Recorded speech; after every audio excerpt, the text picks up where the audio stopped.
You want the new dark mode on Facebook? I will show you how.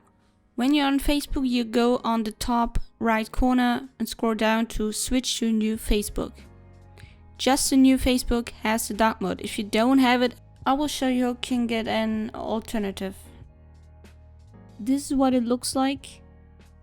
The old and the dark mode. There we go. If you don't have the new option to switch to the new Facebook, here it's the old Facebook.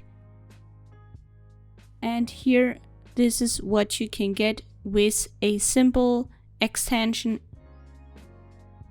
You can make it purple, you can make it blue, you can make it black, white, whatever color you want.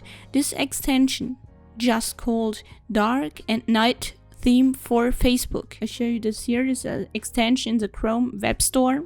I'm not sure if it's on Firefox or Opera or whatever browser you use.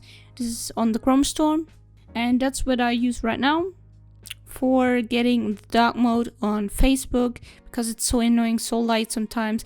I hope that helped in some way till we all get all the new Facebook with the new dark mode. Hope you enjoyed it, and see you next time. Bye bye.